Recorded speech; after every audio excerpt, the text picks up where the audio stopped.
حضرت شعیب علیہ السلام کو اللہ تعالیٰ نے مدین کی طرف بھیجا. مدین قوم تھی, اس قوم میں بیماری تھی, ایک تو شرک کی اور دوسری وہ ناپ تول میں کمی کیا کرتے تھے, کسٹمر کو ٹھگتے تھے, 2 نمبری کرنا. تو حضرت شعیب علیہ السلام نے ان کو سمجھایا اوفوا الکیل والمیزان, جب وزن کرو یا کیل کرو. کیل کہتے ہیں مخصوص پیمانہ, مخصوص برتن جس کو ناپنے کے لیے رکھا ہو. آپ کو پتہ ہے نا, کسی بھی چیز کو ناپنے کے عام طور پر 3 طریقے ہوتے ہیں. ایک کو اردو میں کہتے ہیں مساحت, یعنی گزوں کے ذریعے ناپا جائے کسی چیز کو, فٹ کے ذریعے ناپا جائے. پنجاب میں ایک کنال زمین ہوتی ہے نا, کہتے ہیں کنال ہے, 3 مرلے ہے. وہ ہماری سمجھ میں آ ہی نہیں رہا ہوتا جب ہم پوچھتے ہیں یہ کتنی ہے, کہہ رہے ہیں اتنے مرلے. تو پتہ نہیں مرلے کیا ہوتا ہے بھائی, گزوں میں بتاؤ. تو مرلے, گز, کنال, ایکڑ, یہ مساحت کہلاتی ہے. اور ایک طریقہ ہوتا ہے کسی چیز کو وزن کر کے بیچنا.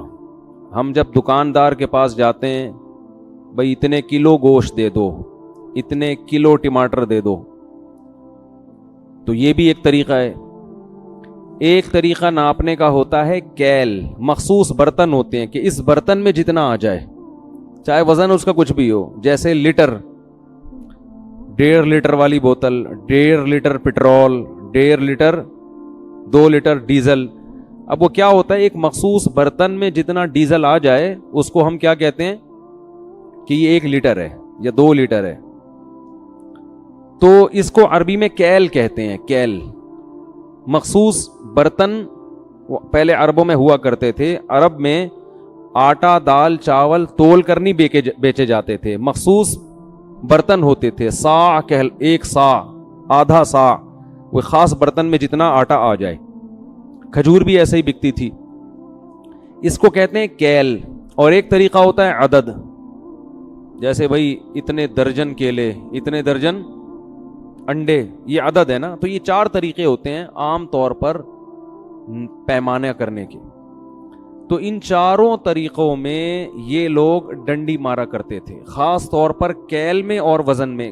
گننے میں تو ڈنڈی مارنا تھوڑا مشکل کام ہوتا ہے. جب آپ کوئی چیز گنتے ہیں نا تو سامنے والا بھی تو گنتا ہے نا اس کو, لیکن تولنے میں یہ گڑبڑ ہوتی ہے کہ آپ کے پاس جو وزن ہوتا ہے وہ آپ تھوڑا کم رکھتے ہو. اور بعض دفعہ ایسے بھی ہوتا ہے, ہمارے حضرت فرمایا کرتے تھے کہ بعض لوگ یوں کرتے ہیں کہ جیسے 1 کلو کا بٹا رکھا, اور جب یہاں 1 کلو ٹماٹر تول رہے ہیں نا تو وہ آخری ٹماٹر ایسے زور سے ترازو میں ڈالتے تھے. ڈیجیٹل ترازو تو اب آئے ہیں نا, پہلے تو وہ, تو جیسے زور سے ڈالیں گے اس کا وزن کیا ہو جاتا ہے, ایسے پھینک کے. تو یہ ڈرامے ہوتے ہیں. آج کل ڈیجیٹل ترازو میں لوگوں نے گڑبڑ کی ہوتی ہے. ایک صاحب مرغی لے کر آئے, مجھے خود بتایا کہ وہاں وزن کچھ اور تھا, گھر میں بھی کہتے ہیں میں نے ترازو رکھا ہوا ہے, وہاں وزن کچھ اور تھا. تو یہ طریقے, گھٹیا طریقے, لوگوں کو دھوکہ دینے کے اور حرام کمانے کے طریقے ہیں. یہ مرض 2-4 لوگوں میں نہیں, پوری قوم میں سرایت کر گیا تھا. جیسے ہمارے ہاں بھی ہے, چند لوگ آپ کو صحیح ملیں گے. اور پیٹرول پمپ پہ دیکھیں آپ, بہت دفعہ ایسا ہوتا ہے, ہم ڈیزل ڈلواتے ہیں, پیٹرول ڈلواتے ہیں, اس پمپ سے ڈلواؤ تو صحیح ایوریج ملتا ہے, اس پمپ سے ڈلواؤ تو آگے جا کے ختم ہو جاتا ہے. یہ 2 نمبریاں ہو رہی ہیں. اتنا برا عمل ہے نا اللہ کی نظر میں, یہ اس کو ہلکا جرم نہ سمجھیں. دیکھو اللہ کو 2 نمبر لوگ پسند نہیں ہے. اسلام کی دعوت اور جو کفر کی دعوت ہے اس میں فرق کیا ہے؟ غیر مسلم آپ کو اخلاقیات سکھاتا ہے, مینر سکھاتا ہے. قرآن کہتا ہے نا نا نا نا نا, ان چیزوں کا صرف اخلاقیات سے تعلق نہیں ہے, ان کا خدا کی نافرمانی سے تعلق ہے. یہ گناہ ہے, جرم ہے, یہ اللہ کی نافرمانی ہے. لہذا اس پہ سزا تمہیں وہ نہیں ملے گی جو دنیا دیتی ہے.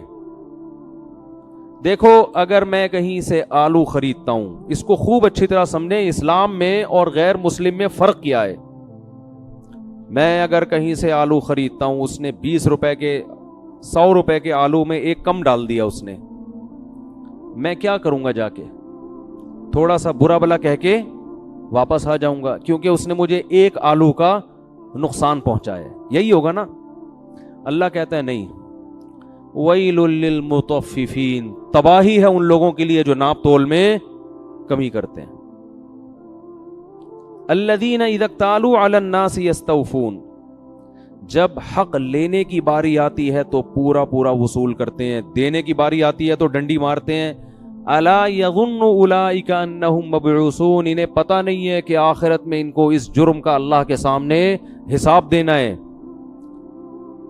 تو یہ جو نافرمانی کر رہے ہیں یہ کسٹمر کی نافرمانی بعد میں ہے, یہ اللہ کی نافرمانی پہلے ہے. تو جہنم کی آگ کی سزا اللہ نے اپنی نافرمانی کی وجہ سے رکھی ہے, آلو کم دینے کی وجہ سے نہیں رکھی. دیکھو قتل کی سزا قرآن کیا بیان کرتا ہے, وَمَن يَقْتُلْ مُؤْمِنًا مُتَعَمِّدًا فَجَزَاؤُهُ جَهَنَّمُ, جس نے ایک ایمان والے کو جان کر قتل کیا اس کی سزا کیا ہے, جہنم کی آگ میں پھینکوں گا جس میں وہ بہت طویل عرصے رہے گا. وَغَضِبَ اللَّهُ عَلَيْهِ, اللہ کا اس پر غضب بھی ہوگا اور اللہ کی اس پر لعنت بھی ہوگی, اور بہت بڑا عذاب اللہ نے اس کے لیے تیار کر کے رکھا ہے. سوال پیدا ہوتا ہے اتنی سخت سزا تو مقتول بھی نہیں دینا چاہتا اپنے قاتل کو.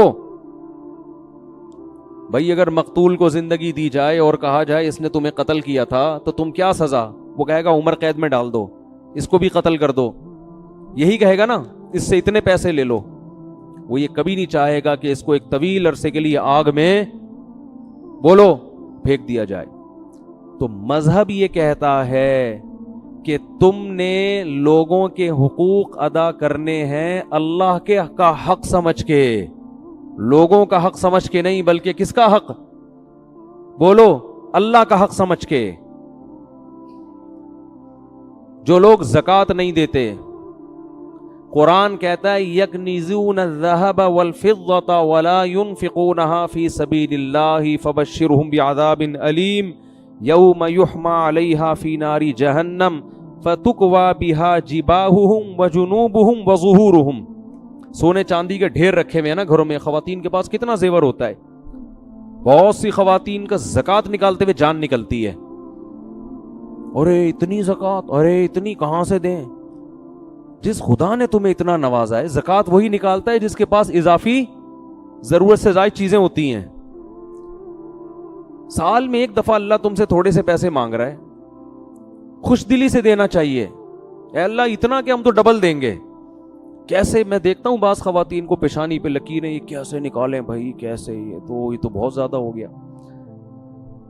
تو اللہ کیا فرماتے ہیں جو لوگ زکوٰۃ نہیں دیتے, میں اسی سونے اور چاندی کو پگھلا کر ان کی پیشانیوں کو داغوں گا قیامت کے دن, اور کہوں گا ھذا ما کنزتم لانفسکم, یہ ہیں وہ خزانے جو تم نے اپنے لیے جمع کر کے رکھے تھے. اب زکوٰۃ غریب کا حق ہے نا, کیا خیال ہے؟ غریب سے اگر کہا جائے کہ اس نے تمہیں زکوٰۃ نہیں دی تھی, تم کیا سزا تجویز کرو گے, وہ کہے گا 2 تھپڑ لگا دو اس, یہی کہے گا نا. نہیں آ رہی بات, میرا خیال ہے وہ کبھی اس پہ راضی نہیں ہوگا کہ اس سونے اور چاندی کو پگھلا کے اس کی پیشانی کو داغا جائے, یہ گرم کر کے اس کی پیشانی پہ ڈالی جائے. وہ کہے گا بھائی یہ اتنا بڑا جرم نہیں ہے. لیکن اللہ کہے گا جرم اس لیے ہے کہ زکوٰۃ غریب کا حق نہیں ہے. زکوٰۃ کس کا حق ہے؟ میرا حق ہے. میں نے پیسہ دیا ہے تو مجھے اس کا ٹیکس دو, میرا شکر ادا کرو. اور میرا شکر ایسے ہوگا کہ جن غریبوں کا رزق میں نے اپنے ذمے لیا ہے وہ اسی طرح لیا ہے کہ کسی کو براہ راست دوں گا, کسی کو تمہارے ذریعے سے دوں گا. تو اب تم دو. اس لیے علماء کہتے ہیں جب ہم غریب کو زکوٰۃ دیتے ہیں تو اصل میں غریب اللہ کا وکیل بن کے قبضہ کر رہا ہوتا ہے, دے اللہ کو رہے ہیں. جیسے میں نے کسی کو پیسے دینے ہیں دکان پہ, قرضہ چڑھا ہوا ہے, فرض کرو آپ نے مجھے پیمنٹ کرنی 1 لاکھ روپے, میں کہتا ہوں یار وہ ڈائریکٹ جا کے راشن والے کو دے دو, میرا قرضہ چڑھا ہوا ہے. چڑھا ہوا نہیں ہے, ایک مثال دے رہا ہوں, ٹھیک ہے نا. آپ جا کے ڈائریکٹ اس کو دے دیں تو اس کا ہاتھ ہوگا, اصل میں وہ کس کا ہاتھ ہے؟ میرا. وہ میرا نمائندہ بن کے, وکیل بن کے قبضہ کر رہا ہے, آپ مجھے ہی دے رہے ہیں.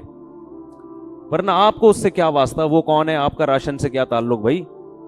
تو اللہ تعالیٰ بھی ہم سے پیمنٹ مانگتے ہیں, بھائی میری پیمنٹ کا ٹائم آ گیا, مجھے دے دو. اگر تم شکر ادا کرتے ہو نا, مانتے ہو کہ پیسہ میں نے دیا ہے, تو نکالو پیسے. اے اللہ کہاں عرش پہ جائیں ہم تجھے دینے کے لیے؟ نہیں آ رہی بات میرا خیال ہے. اے اللہ ہم عرش پہ جائیں, ہم کہاں جائیں؟ کیا بیت اللہ جا کے خانہ کعبہ میں ڈال دیں؟ آغا خانی لوگ تو ڈال رہے ہوتے ہیں نا, وہ اپنے ان کو باباؤں کو دے رہے ہوتے ہیں, اور کچھ لوگ نٹی جھٹی کے پل پہ جا کے کچھ پرچیاں ڈال رہے ہوتے ہیں, پتہ نہیں وہ سمجھتے ہیں اللہ تک پہنچ جائے گی یا حضرت فلاں تک پہنچ جائے گی. اللہ نے سمپل طریقہ رکھا ہے. اللہ فرماتے ہیں مجھ تک پہنچنے کے لیے مجھے دینے کی ضرورت نہیں ہے, کچھ میرے نمائندے اور وکیل ہیں دنیا میں. اس نوعیت کے جو غریب تمہیں مارکیٹ میں نظر آئے, کوئی بھی نظر آئے تو بس وہ میرا نمائندہ ہے, اس کو پکڑا دو, نہیں دیا تو میں نہیں چھوڑوں گا تمہیں. سمجھ میں نہیں آ رہی بات؟ تو دیکھو اسلام اور غیر اسلام میں فرق یہ ہے کہ مسلمان مخلوق کا حق ادا کرتا ہے اللہ کا حکم سمجھ کے. عبداللہ ابن مسعود رضی اللہ تعالی عنہ اپنے غلام کو کوڑے مار رہے تھے. غلام پہ کیا کر رہے تھے؟ بہت سختی, ماتحت تھا, بہت ٹھکائی لگائی اس کی. آپ صلی اللہ علیہ وسلم نے دیکھ لیا, فرمایا للہ اقدر علیک منک علیہ, اے ابن مسعود تجھے جتنی اس غلام پر اللہ نے قدرت دی ہے نا مارنے کی, اللہ کو تجھے سزا دینے کی قدرت تجھ پر اس سے بھی زیادہ ہے.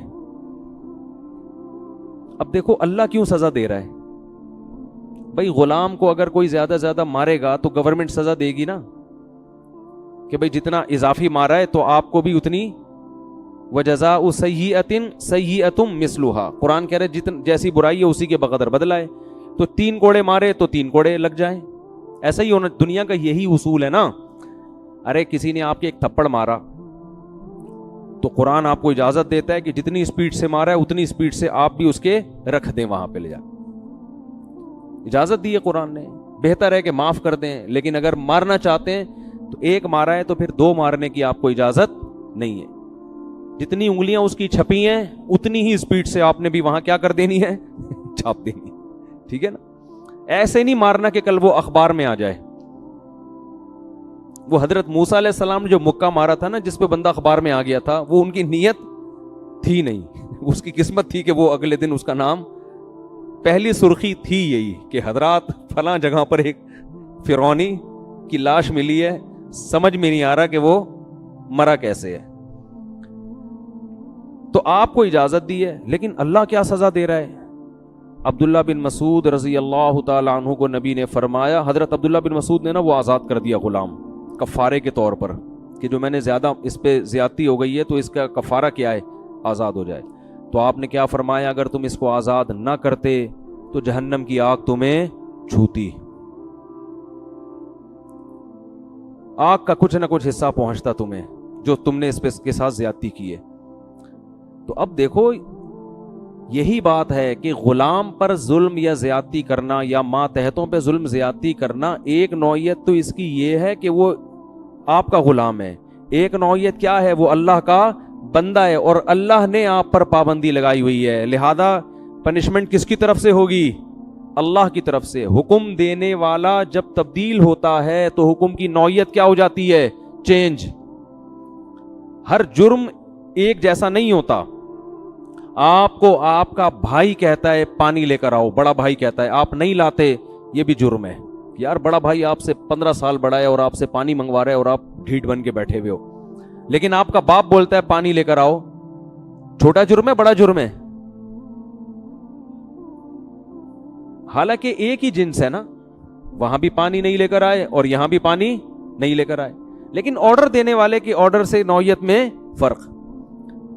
اور جناب آپ ڈی ایس پی صاحب بیٹھے ہوئے ہیں اور ایک عام پولیس والے کو ڈی ایس پی صاحب کہتے ہیں, کچھ بھی آرڈر دیا ڈی ایس پی صاحب نے کہ جاؤ ذرا فلاں کی انکوائری کر کے آؤ, وہ جا ہی نہیں رہا, ہل ہی نہیں رہا ہے, ہو سکتا ہے سسپینڈ کر دے اس کو. اس پہ ایک آفیسر, بہت بڑا فوج میں آفیسر, ایک عام فوجی کو آرڈر دیتا ہے کہ جاؤ ٹریننگ کے دوران نا, چھوٹا سا کام لگا دیا کہ جاؤ دوڑ کے یہ لے کر آؤ, کوئی ٹریننگ کے دوران, وہ نہیں آ رہا, کہہ رہا ہے سر میں نہیں آ رہا, ہو سکتا ہے ٹریننگ سے باہر نکال دیا جائے.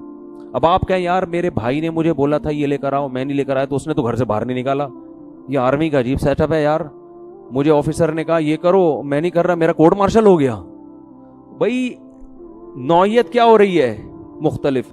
تو سب سے سنگین غلطی، سب سے سنگین نافرمانی یہ ہے کہ جو اس کائنات کو بنانے والا، جس نے آپ پر احسانات کی بارش کی، احسانات کے سمندر میں ڈبو دیا آپ کو، آپ اس کے آرڈر کو فالو نہ کریں، اس سے بڑا جرم دنیا میں کوئی نہیں ہے. لیکن اس کی رحمت چونکہ اس کے غصے پر غالب ہے، اس لیے اس نے ایک رحمت والا معاملہ کیا ہے کہ ایک دفعہ بھی جرم کرو گے نا تو اصولی طور پر تو اس کی سزا یہ بننی چاہیے تھی کہ میں تمہیں جہنم کی آگ میں ڈالوں، لیکن موت سے پہلے پہلے میں نے توبہ کا آپشن رکھا ہے. یہ آپشن گھروں میں نہیں ہوتا. نہیں یاری بات سمجھ میں. کوئی آفیسر اگر عام فوجی کو بولتا ہے یہ کام کرو، کہہ رہے نہیں کر رہا، ایک دفعہ سوری، ٹھیک ہے نا، 2 دفعہ سوری، تیسری دفعہ میں کیا کہے گا؟ کورٹ مارشل ہوگا کہ نہیں ہوگا؟ لیکن اللہ نے 3 کروڑ دفعہ بھی اگر آپ نے نافرمانی کر لی اور 3 کروڑویں مرتبہ آپ نے توبہ کر لی تو موت سے پہلے پہلے توبہ کا آپشن بولو رکھا ہے، کیونکہ وہ اس کی رحمت اس کے غصے پر غالب ہے. لیکن وہ رحمت جب ہی ہوگی نا جب آپ بھی تو کچھ کریں. آپ سوری کرنے کے لیے تیار ہی نہیں ہو تو پھر کیسے وہ آپ اس کی رحمت کی امیدیں لگا کے بیٹھتے ہو. تو شعیب علیہ السلام نے اپنی قوم کو کیا کہا کہ ناپ تول میں کمی بولو مت کرو. قوم کی کھوپڑی میں یہ بات آج بھی نہیں آتی، قوموں کی کھوپڑیوں میں آتی ہیں. آپ سمجھاؤ سبزی والوں کو یہ نہ کرو، کہہ رہے ہیں ابے اس کے بغیر تو گزارا ہی نہیں ہوتا، ابے سبھی یہی کر رہے ہیں، ابے بھائی موقع کون سے دور میں رہتے ہو، یہ ٹوپی ڈرامے شروع ہو جاتے ہیں. تو وہ قوم بھی کہنے لگی. پھر وہ ایک جرم یہ بھی کرتے تھے کہ راستوں میں بیٹھ جاتے تھے، اور جو لوگ بھی حضرت شعیب پر ایمان لاتے نا ان کو وسوسے ڈال ڈال کے اللہ کے راستے سے روکتے تھے. جو کام آج فیس بک اور یوٹیوب پہ ہو رہا ہے. اچھے بھلے لوگ جب دین کی طرف آتے ہیں ان کو فرقواریت میں الجھا دینا، ان کو علماء کے خلاف، محدثین فقہا کے خلاف، صحابہ کے خلاف، وہ صحابہ سے ہی غلطی ہوئی، وہ اسلام ہی مشکوک لگنے لگتا ہے. اسلام کے جو بیسک احکام ہیں جو صدیوں سے جن پر اتفاق چلا آ رہا ہے ان میں شک پیدا کر دینا. جیسے غامدی صاحب تو ماشاءاللہ ہول سیل کے حساب سے یہ کام کر رہے ہیں. میرا دل نہیں چاہتا نام لوں لیکن کیا کروں، پھر وہ سمجھانا پڑتا ہے نا. ہر اسلام کے موٹے موٹے احکام میں کیا پیدا کر دیا؟ شک. اس سے کیا ہوگا؟ لوگ نا ہر حکم کے میں کنفیوز ہو جائیں گے. اسلام کے بہت سے احکام ایسے ہیں جن کو فالو کرنے میں بڑی قربانی دینی پڑتی ہے، بہت بڑی قربانی. اگر آپ اس میں کنفیوز ہو جائے نا کہ یہ اللہ کا حکم ہے بھی یا نہیں ہے تو آپ قربانی دینے کے لیے آمادہ نہیں ہو. 3 طلاق کا مسئلہ دیکھ لو، غصے میں لوگوں کے منہ سے 3 طلاقیں نکل جاتی ہیں. اب کچھ لوگوں نے کنفیوز کر دیا، کہا کہ 1 ہے، کوئی کہا 3 ہے. تو اب آپ کے لیے اس 3 والے حکم کو فالو کرنا بہت مشکل. کہو گے یار پتہ نہیں حرام ہوئی بھی ہے، میں اچھی بلی بیوی بچے چھوڑ دوں. حالانکہ یہ بھی اتفاقی مسئلہ چلا آ رہا تھا صدیوں سے. تو ایسے ہر مسئلے میں ہر مسئلے میں کیا کنفیوژن. پہلے یہ تھا کہ بھائی 3 ہی ہوتی ہیں، غصے میں نکلی جو بھی ہے رو یا دھوئے گا، لیکن یار واپسی کا آپشن کیا ہو گیا؟ ختم، صبر آ جائے گا. اب صبر نہیں آتا کیونکہ فتوے دینے والے آپ کو مارکیٹ میں ہول سیل کے حساب سے ملیں گے. تو یہ جو امت کی اجتماعیت کے خلاف جو لوگ چل رہے ہیں نا، یہ بھی لاشعوری طور پر لوگوں کو اللہ کے راستے سے روک رہے ہیں. اسلام کے بہت سارے احکام میں تراویح دیکھ لو، صدیوں سے لوگ 20 رکعت تراویح پڑھتے چلے جا رہے ہیں. اب کیا ہے؟ تراویح میں کنفیوژن پیدا ہو گئی. یار پتہ نہیں کتنی ہے، اس کے کلپ سنو، یہ اس کے کلپ سنو. اب وہ شوق اور رغبت رہے گی؟ کیونکہ 20 رکعت پڑھنا آسان نہیں ہے مشکل کام یہ. لیکن ایک لوگوں کا مائنڈ تو تھا نا کہ یار صدیوں سے اس پر امت کا اتفاق ہے. صحابہ، تابعین، غامدی صاحب نے تو نفس تراویح کا ہی انکار کر دیا کہ ہے ہی نہیں یہ نماز. اب کیا ہوگا؟ لوگ آ کے کھڑے ہوں گے، یار پتہ نہیں ہے ہم بدعت تو نہیں کر رہے کہیں. تو کچھ لوگ جان کر اللہ کے راستے سے روک رہے ہیں، کچھ کیا کر رہے ہیں؟ کنفیوژن پیدا کر رہے ہیں. اب دیکھو پردہ اسلام کا ایک حکم ہے، اس میں 2 رائے نہیں ہے. خواتین جو پردہ نہیں بھی کرتی ان کو پتہ ہے ہم غلط کر رہی ہیں، لیکن اگر آپ تقریروں سے یہ کہہ دیں کہ پردہ تو دل کا ہونا چاہیے اور یوں بھی ہے اور ایکچولی یہ وہ، تو کیا ہوگا؟ وہ کنفیوز ہو جائے گی. وہ کہے گی بھائی ایسا ہی ٹھیک ہے، پتہ نہیں ہے بھی کہ نہیں ہے. داڑھی کے بارے میں آپ نے شک پیدا کر دیا، اور وہ ایک مشہور فنکار ہیں, انہوں نے توبہ کر کے شوبز کی دنیا کو چھوڑا. ہمارے وہ مشہور پروفیسر صاحب نے فتویٰ دیا کہ اسلام میں ڈرامے کرنا اور یہ سب شوبز کی دنیا, کوئی اس میں ناجائز کام نہیں ہے. وہ دوبارہ کیا کر رہے ہیں, وہی کام کرنا شروع کر دیا انہوں نے. ٹھیک ہے نا. تو گلوکار کو گلوکار بننے سے نہیں روکا جا رہا. پہلے گلوکار توبہ کرتے تھے, فلم ایکٹرز توبہ کر لیا کرتے تھے, داڑیاں آ جاتی تھی, نمازی بن جایا کرتے تھے. اب ان کو یہ بتایا جا رہا ہے, سنگر کو بتایا جا رہا ہے گانے بجانے چھوڑنے کی ضرورت نہیں ہے, قوالیاں پڑھیں اب آپ. ٹھیک ہے نا. اور سب کچھ ایسے ہی چل رہا ہے. تو بعض لوگ جان کر اللہ کے راستے سے روکتے ہیں اور بعض کی نیت نہیں ہوتی, مگر کام ایسا ہوتا ہے کہ لوگ کنفیوز ہو جاتے ہیں. میں نے بتایا میرے پاس کئی اس طرح کیسز آ چکے ہیں کہ آغا خانی سے ایک شخص مسلمان ہوا, تبلیغی جماعت میں چلا گیا. تبلیغ والے کوئی فرقہ واریت نہیں پھیلاتے, سیدھا سیدھا اللہ کا دین سکھاتے ہیں. وہ کہتے ہیں میں اتنا اچھا مسلمان بن گیا, میرے ساتھ اور بھی چند ایک رشتہ دار تھے, جماعت المسلمین والے ٹکر گئے. انہوں نے کہا یہ تو حنفی ہیں, یہ لوگ تو فقہ حنفی کو فالو کرتے ہیں, نبی تو نے تو قرآن و سنت پہ چلنے کا حکم دیا. کہہ رہے اتنا وسوسے پیدا ہوئے کہ میرے ساتھ چند لوگ تو واپس مرتد ہو گئے دوبارہ. انہوں نے کہا ان کے تو اپنے ہی مسائل حل نہیں ہو رہے ہیں, پتہ نہیں آدھے یعنی پورا ملک تو گمراہ ہے, 4 آدمی کیا ہیں, یعنی ان میں تو جماعت المسلمین تو 4-5 ہی ہوں گے ٹوٹل ملا کے, ایسے ہی ہیں. اور وہ بھی پارٹ 1 پارٹ 2 بھی ہو گیا. اب تو تھوڑے دنوں میں جماعت المسلمین ایک ان میں پارٹ 1 میں چلا گیا, پھر اسے پتا چلا کہ پارٹ 2 بھی ہے. ٹھیک ہے نا. بھائی اسلام صدیوں سے آیا ہے, وہی اسلام ہے جو صدیوں سے پوری دنیا میں گیا. ملیشیا میں گیا فقہ شافی کی شکل میں, انڈونیشیا میں گیا فقہ شافی کی شکل میں, بر صغیر میں آیا فقہ حنفی کی شکل میں, افریقہ میں گیا فقہ مالکیہ کی شکل میں. اور ان چاروں فقہ کو سب نے ایکسیپٹ کیا کہ یہ برحق ہیں, ان میں سے کسی کو بھی فالو کر لو. اب آ کے آپ ایک ایسا کام کر رہے ہیں کہ سارے غلط ہیں, ہم کیا ہیں, ہم صحیح ہیں. تو اس کا مطلب آپ غلط ہیں, باقی سارے صحیح ہیں. 4 آدمی جنت میں نہیں جائیں گے. 4 سے مراد 4 لاکھ بھی ہو سکتے ہیں, 4 کروڑ بھی ہو سکتے ہیں. مسلمان تو اربوں میں رہے ہیں ہمیشہ. 4 آدمیوں کو آپ جنت میں لے جانے کے لیے لاکھوں کروڑوں کو کیا قرار دے رہے ہیں, گمراہ. تو اللہ کے راستے سے روکنے کے بہت سارے طریقے ہیں, کچھ دانستہ اور کچھ نادانستہ طور پر. خیر شعیب علیہ السلام کی قوم یہ جرم کرتی تھی, تو اللہ نے جب شعیب علیہ السلام دعوت دیتے دیتے دیتے طویل عرصہ گزر گیا نا, قوم پیسوں کے معاملے میں یاد رکھو لوگ مولاناؤں کی بات نہیں مانتے. ان کے ساتھ بھی یہی مسئلہ ہو رہا تھا.